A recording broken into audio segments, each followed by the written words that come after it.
era só para impressionar a comunidade judaica a respeitar esses princípios que já circulavam, claro, na sociedade em que viviam, mas que agora ele atribuiu, e aí está a força dele, um valor divino. Eles são dados por Deus. Se Deus criou a natureza, claro, ele colocou essas tendências em nós. Respeitar os pais, não matar os outros, não falsificar a palavra, enfim, todos os 10 mandamentos. Muito bem, mas ele lia literalmente a Bíblia, então, claro, a primeira grande subordinação é a lei divina. Mas, da mesma forma, nós nos submetemos à lei natural que encontramos no mundo. Porque o mundo, a natureza, foi criada por Deus e colocou as leis na natureza, exatamente como entendia Santo Agostinho.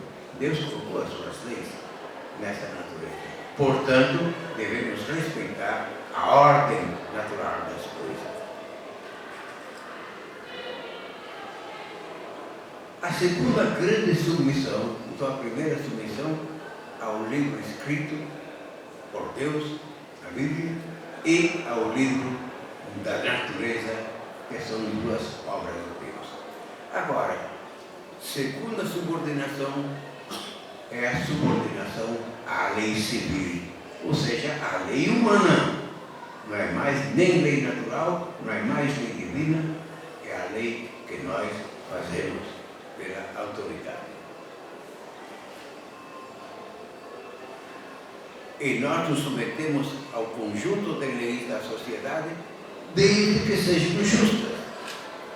E são justas quando promulgadas pela autoridade competente e constituída pela sua autoridade. Então, é reconhecer aquilo que nós chamamos hoje o exercício democrático da legislação.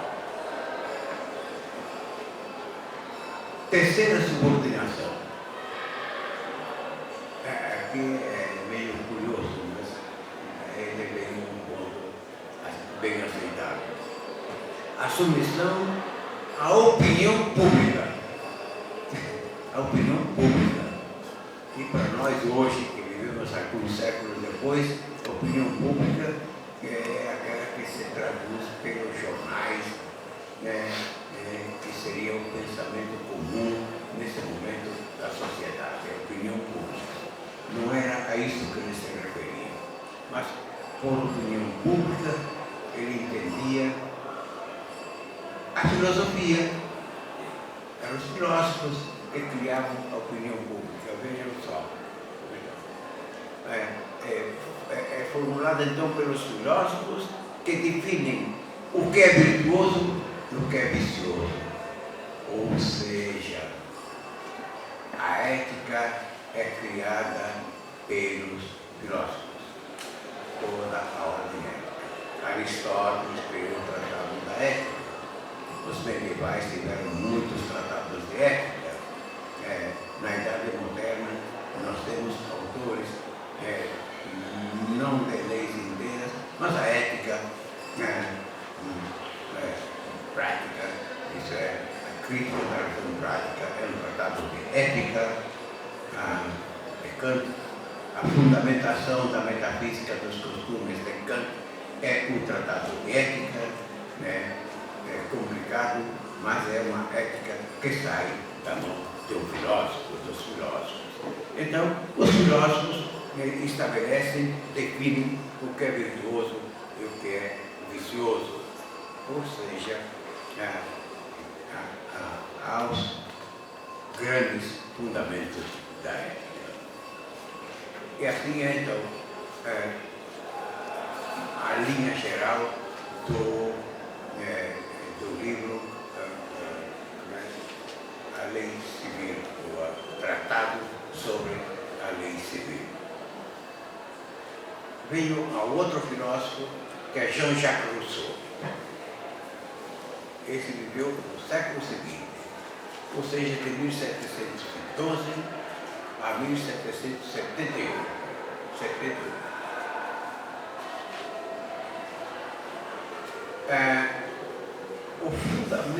da filosofia de Rousseau, provavelmente, porque ele não diz, mas provavelmente eram os estoicos. Os estoicos eram conhecidos na Idade Moderna, haja vista Kant, que usa os estoicos sem dizer que ele se refere a eles, é uma fonte secreta que ele tem, mas o opúsculo dele sobre as leis de uma paz perpétua ou lei, o futuro da sociedade, praticamente um discurso estoico. Então, o fundamento estoico está muito perto do pensamento de Rousseau. Quais são os tópicos fundamentais? É de todos sabido. Ele defende a bondade natural do ser humano. Os homens nascem todos bons.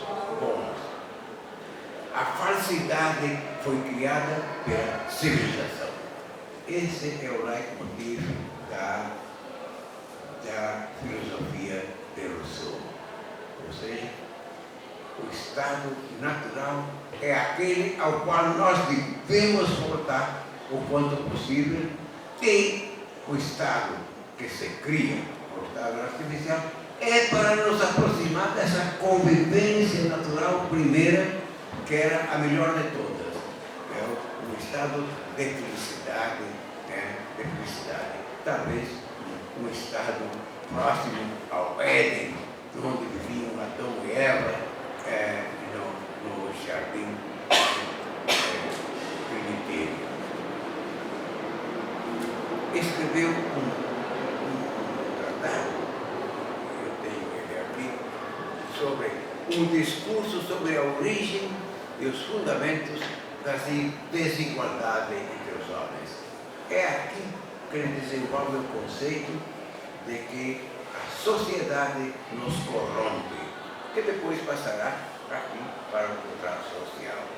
É o primeiro eco, esse discurso, mas é discurso um discurso vibrante, é uma declamação, praticamente, de como surgiu a desigualdade entre os seres humanos.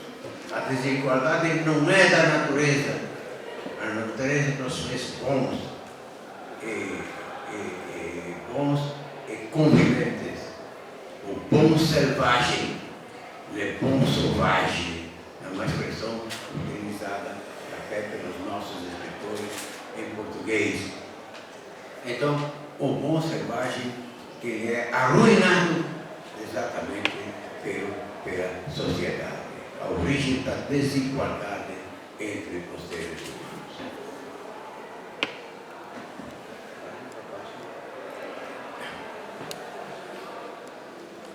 Eu venho então agora